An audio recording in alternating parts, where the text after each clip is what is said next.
বহু মেয়েকে জানি আমরা এখানকার দৌলতে যারা নিজেরা নিজেদেরকে আঘাত তৈরি করেন শরীরে, তারপরে আবার মেডিকেল করান, তারপরে যান, এরকম অনেক আছেন। যারা জেল খাটলেন, যাদের এতখানি সম্মানহানি হলো, ক্ষমা চাইলেই সব মিটে যায়। ভদ্রমহিলাকেও কি জেল খাটানো উচিত নয়? আপনারা কি বলেন? আমার তো মনে হয় উচিত। কিন্তু অনেক আইনজীবী আছেন যারা এরকম গেলেই বলছেন এই তো আপনাদের জেল হয়ে যাবে, এই তো আপনাদের এটা হয়ে যাবে, এই তো ওয়ারেন্ট বেরিয়ে যাবে। এগুলো কিন্তু ঠিক নয়।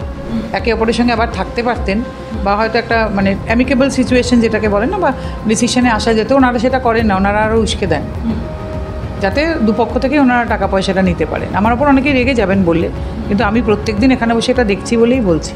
3 মাস বিয়ে হয়েছে, 50 লক্ষ টাকা দাবি করছেন।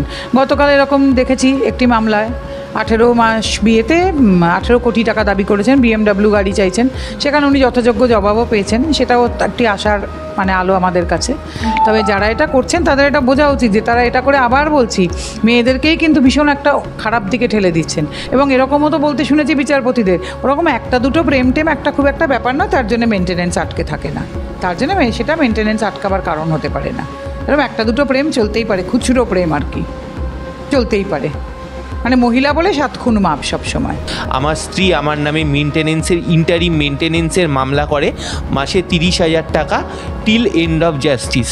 আমার লয়ার আমাকে পুরো মিথ্যে প্রতিশ্রুতি দিয়ে আমাকে বিভিন্নভাবে আমাকে ভয় দেখাতো, এটা ক্রিমিনাল কেস, তুমি টাকা না দিলে পর এখান থেকে পুলিশ, তুমি যে আমাকে টাকা দিচ্ছ এখান থেকে আমাকে পুলিশকে টাকা দিতে হচ্ছে, আমাকে কোর্টে কেস চেপে রাখতে হচ্ছে, বিভিন্ন বলে আমার কাছ থেকে হাজারে হাজারে টাকা আমার থেকে আমার লয়ার নিয়েছে। মামলা করলেই গ্রেফতার নয়, হাইকোর্টের নির্দেশেই আস্থা দেখালো সুপ্রিম কোর্ট, এবং এফআইআর দায়েরের পর 2 মাস কুলিং পিরিয়ড মেনে চলতে হবে। এই সময়কালে কোনোভাবে অভিযুক্ত কিংবা তার পরিবারের বিরুদ্ধে পুলিশি গ্রেফতারির মতো কড়া পদক্ষেপ নিতে পারবে না। প্রধান বিচারপতি বেঞ্চের পর্যবেক্ষণ, এলাহাবাদ হাইকোর্টের নির্দেশিকা দিয়ে যে নীতিমালার কথা বলেছে, এবার থেকে তাই কার্যকর হবে। পুলিশ প্রশাসনকেও মেনে চলতে হবে এই বিষয়টা, এবং পাশাপাশি বধূ নির্যাতন বিরোধী আইনের ধারা 498 এর ধারার অপব্যবহার নিয়ে উদ্বেগ প্রকাশ করতে দেখা গিয়েছে আদালতকে। এই বিষয়ে কি বলবেন? দেখুন, এটা তো আগে ছিল, এই গ্রেপ্তারটা কিন্তু ছিল না, মানে অনেক দিন বন্ধ হয়ে গিয়েছিল।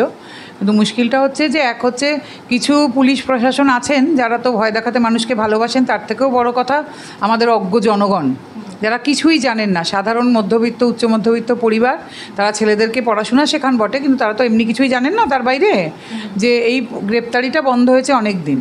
কিন্তু তারা আমাদের এখানে এসেও সর্বদাই বলতে থাকেন, দিদি আমরা পুলিশে ধরে নিয়ে যাবে, দিদি চাকরি চলে যাবে। কিন্তু এগুলো যে হয় না এখন আর সে অর্থে এটা জানেন। এবং সেই সুযোগটা নিয়েই বহু থানা থেকে তাদেরকে ধমকানো হয়, চমকানো হয়, টাকা পয়সা চাওয়া হয়। সব জায়গায় বলবো না, অনেকে খুব কোঅপারেটও করেন, কিন্তু অনেকেই এটা করতেন। এইটা একটা আজকে বহুল প্রচারিত হওয়ার ফলে, এই যে আপনারা ইন্টারভিউ নিচ্ছেন, এগুলোর ফলে অনেকের কাছেই বার্তাটা পৌঁছবে যে এত ভয় পাওয়ার কিছু হয়নি, কালকেই তোমরা গ্রেপ্তার হয়ে যাচ্ছ না। এক একজন তো বিছানা নিয়ে ফেলেন যে কালকেই নাকি ওনাদের বাড়ি শুদ্ধ সবাইকে গ্রেপ্তার করে নিয়ে চলে যাওয়া হবে।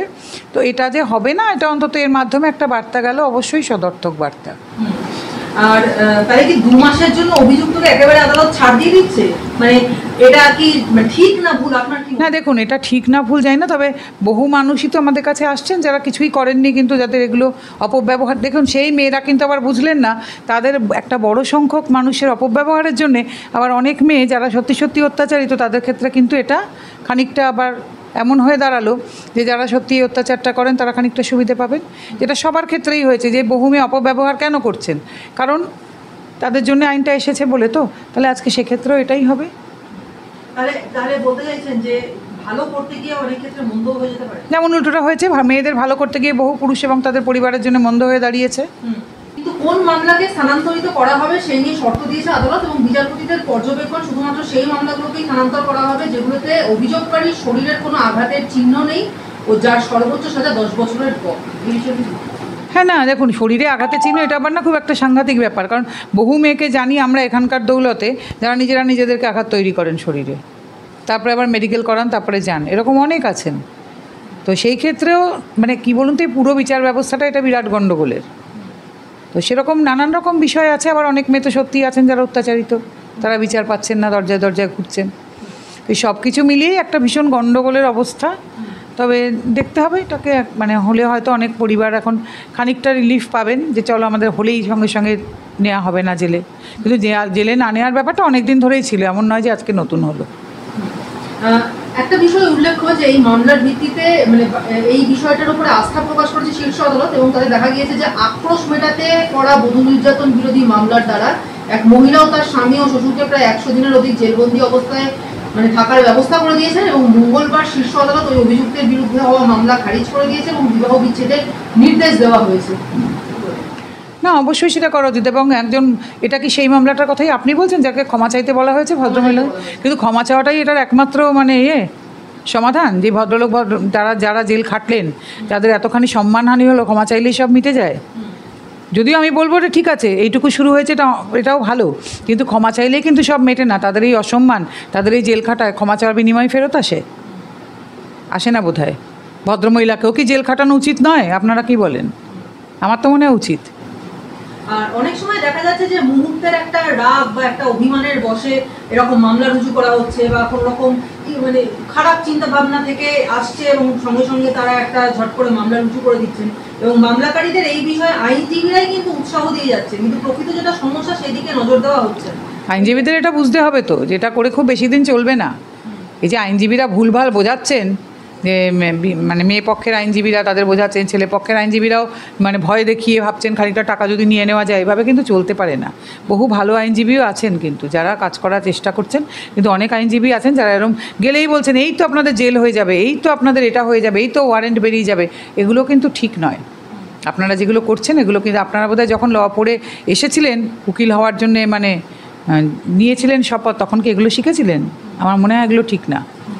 তাহলে যে মানে যেটা সমস্যা হচ্ছে যে একটা মানুষ যখন এরকম একটা বিপদের মধ্যে পড়ছেন, তার বিরুদ্ধে ছেলে পক্ষই হোক বা মেয়ে পক্ষই হোক যখন মামলা দায়ের করছে, তারা একজন আইনজীবীর কাছে যাবে, কারণ তারা এই আইনের সম্পর্কে অবহিত নন। যদি আইনজীবীরাই তাদেরকে এরকম মিসগাইড করবেন, তাহলে সেক্ষেত্রে তো বলতে মানে ইচ্ছে হয় যে যারা আমাদের আইনের মাধ্যমে পথটা দেখাবে তারাই ভক্ষক হয়ে উঠছে। সেটা তো সব জায়গাতেই তাই। আপনি একটা শরীর খারাপ নিয়ে ডাক্তারের কাছে যখন যান, সব সময় কি সদুপদেশ পান? হয়তো আপনার অপারেশনটার দরকারই নেই, আপনাকে বলা হচ্ছে অপারেশন করতে হবে, তাই না? সবই ক্ষেত্রে এক, যেখানে হয়তো দুজনেই গেছেন, দুজন আইনজীবীর কাছে সামান্য একটু মানে একে অপরের সঙ্গে বসাতে পারলেই সমস্যাটা মিটে যেত, একে অপরের সঙ্গে আবার থাকতে পারতেন, বা হয়তো একটা মানে অ্যামিকেবল সিচুয়েশন যেটাকে বলেন না, বা ডিসিশনে আসা যেত। ওনারা সেটা করেন না, ওনারা আরও উস্কে দেন যাতে দুপক্ষ থেকে ওনারা টাকা পয়সাটা নিতে পারেন। আমার ওপর অনেকেই রেগে যাবেন বললে, কিন্তু আমি প্রত্যেক দিন এখানে বসে এটা দেখছি বলেই বলছি। এরকম অনেক মহিলাদের মানে এরকম মহিলাদের বিষয়ে অনেক অভিযোগ আসছে যে কিছু কিছু মহিলারা বিয়ে করার কিছুদিনের মধ্যেই একটা অকারণে ঝগড়া বা ঝামেলা লাগিয়ে দিচ্ছেন এবং তারপর টাকার দাবি করছেন, আর তা যদি না দেওয়া হয় তাহলে বধূ নির্যাতনের অভিযোগ করে ফাঁসানোর কথা বলছেন। সেই রকম পুরুষদের বাঁচার উপায়? বা দেখুন, এখানে আমাদের কাছে বেশিরভাগটাই সেটা, 3 মাস বিয়ে হয়েছে 50 লক্ষ টাকা দাবি করছেন। গতকাল এরকম দেখেছি একটি মামলায় 18 মাস বিয়েতে 18 কোটি টাকা দাবি করেছেন, BMW গাড়ি চাইছেন। সেখানে উনি যথাযোগ্য জবাবও পেয়েছেন, সেটাও একটি আশার মানে আলো আমাদের কাছে। তবে যারা এটা করছেন তাদের এটা বোঝা উচিত যে তারা এটা করে, আবার বলছি, মেয়েদেরকেই কিন্তু ভীষণ একটা খারাপ দিকে ঠেলে দিচ্ছেন। যেই মেয়েদের হয়তো সত্যিই সামান্য টাকা পেলেও বাপের বাড়ির গলগ্রহ হয়ে থাকতে হতো না, তারা এই জন্য অনেক পেছনে চলে যাচ্ছেন, তাদের হয়তো আর কিছুই পাওয়া হয়ে উঠছে না। একটা শেষ প্রশ্ন করবো যে কোনো বিবাহিত মহিলার যদি কোনো পরকীয়া থাকে বা স্বামীর সাথে বনিবনা হচ্ছে না, সেক্ষেত্রে যদি সে ডিভোর্স দিতে চায় বা তার মানে পূর্বতন স্বামীকে, তাহলে কি সেক্ষেত্রে খোলস সে দাবি করতে পারে বা মিথ্যে মামলা তাকে ভাসাতে পারে? ডেফিনেটলি পারেন, এবং এখানে তো বেশিরভাগই তাই আসেন যে মহিলাটি পরকীয়া, এবার আবার সবাই বলবে পরকীয়া কার সঙ্গে করছেন, অবশ্যই একজন পুরুষের সঙ্গে করছেন, কিন্তু এই মেনটেনেন্স মানে উনি কি ওনার তো দাবি করতে পারা উচিত নয়, কিন্তু আমাদের এখানে তো কোনো এভিডেন্সই গ্রাহ্য নয়, যার ফলে তার দ্বারা তো হয় না। এবং এরকমও তো বলতে শুনেছি বিচারপতিদের, ওরকম একটা দুটো প্রেম টেম একটা খুব একটা ব্যাপার নয়, তার জন্য মেনটেনেন্স আটকে থাকে না, তার জন্য সেটা মেনটেনেন্স আটকাবার কারণ হতে পারে না। এরকম একটা দুটো প্রেম চলতেই পারে, খুচরো প্রেম আর কি, চলতেই পারে। মানে মহিলা বলে 7 খুন মাপ সব সময়, এটা পুরুষের ক্ষেত্রে হলে কিন্তু সাংঘাতিক ব্যাপার হয়ে যেত।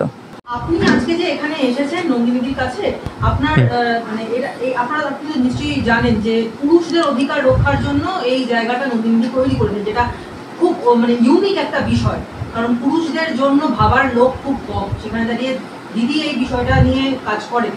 আপনার কি সমস্যায় পড়তে হয়েছে, কি সমস্যায় আপনি পড়েছেন যার জন্য আজকে দিদির কাছে আসতে হচ্ছে? আমি প্রথমেই নন্দিনীদি ও টিম অল বেঙ্গল মেন্স ফোরামকে কৃতজ্ঞতা জানাই। আমি 498A কেস হয়েছিল আমার এবং আমার পুরো পরিবারের এগেনস্টে। আমার বিবাহিত জীবন 14 মাসের।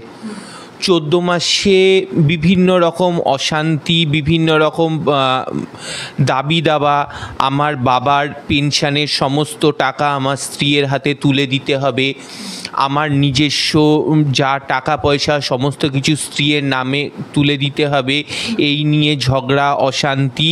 তারপর হঠাৎ করে একদিন 14 মাসের কাছাকাছি একদিন লুকিয়ে আমার স্ত্রী আমার বাড়ি থেকে বেরিয়ে গিয়ে, যখন আমার মা বাড়িতে ছিলেন এবং আমার মা অর্থোপেডিক পেশেন্ট, আমার ওয়াইফ বেরিয়ে গিয়ে লুকিয়ে সোনারপুর থানায় আমার এবং আমার পুরো পরিবারের নামে জিডি করে আসে। জিডি করে এসে সে 3 দিনের জন্য বাপের বাড়ি চলে যায়।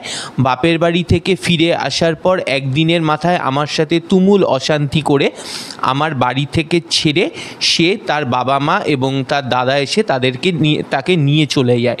এবং আমি জানতে পারি যে সেদিনই রাত্রিবেলা তারা সোনারপুর থানায় আমার নামে ফলস 498 এর কেস করে চলে যায়।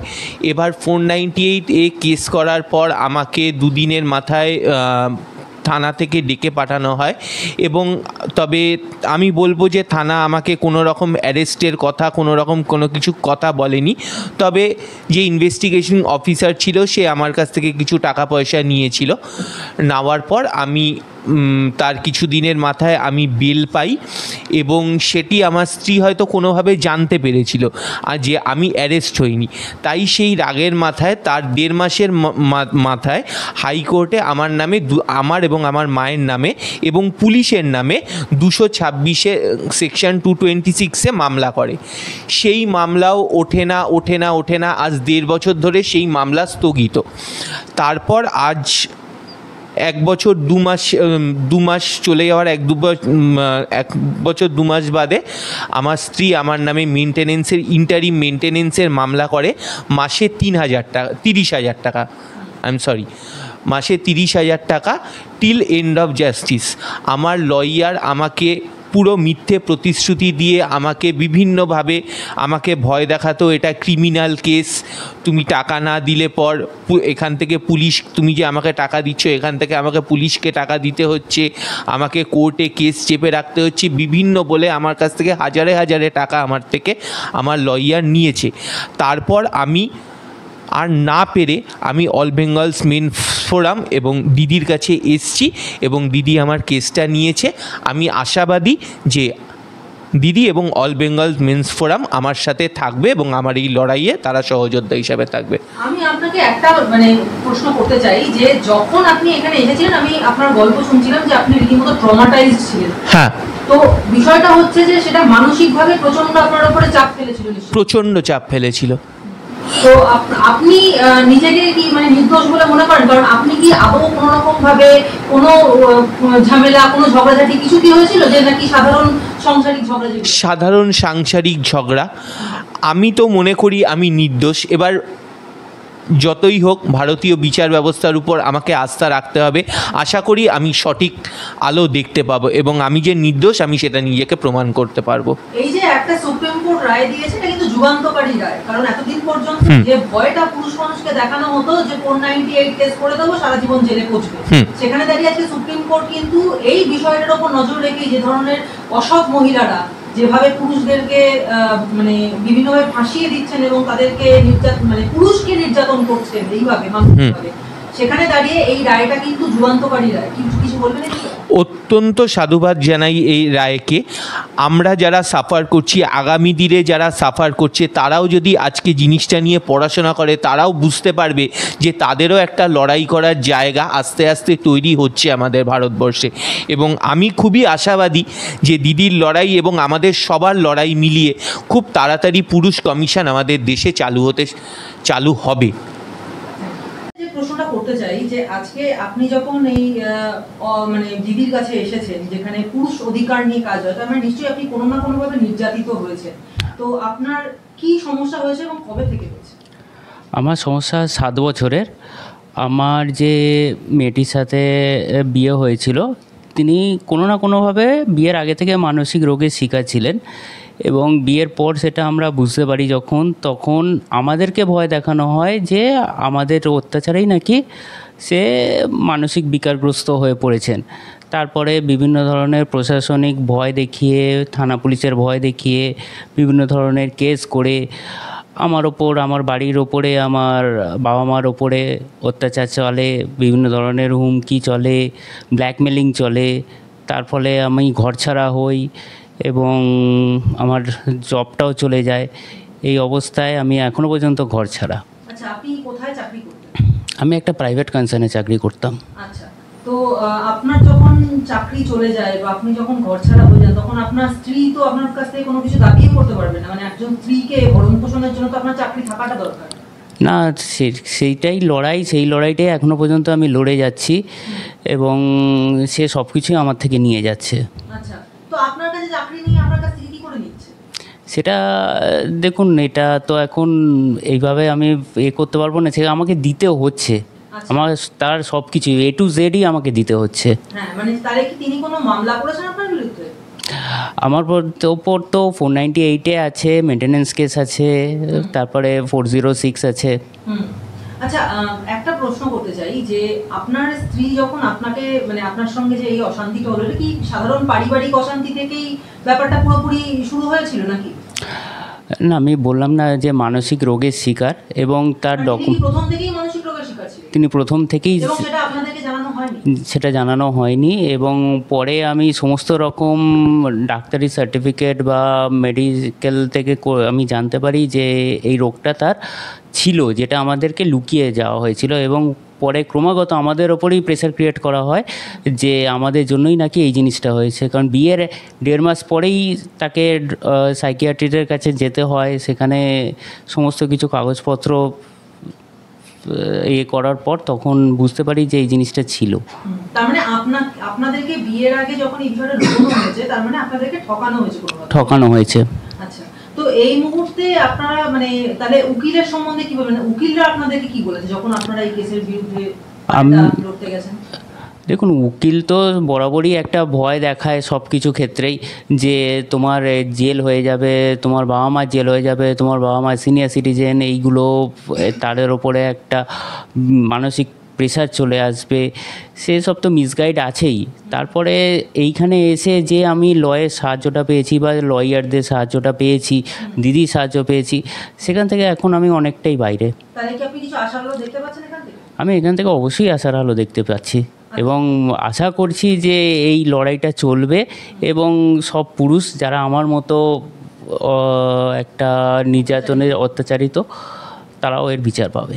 এই যে একটা মানে রায় ঘোষণা হলো সুপ্রিম কোর্ট থেকে, একটা যুগান্তকারী রায়, যেখানে দাঁড়িয়ে পুরুষদের অধিকারকেও স্বীকৃতি জানালো সুপ্রিম কোর্ট, সম্মান জানালো, সেই রায়টা নিয়ে কি বলবেন?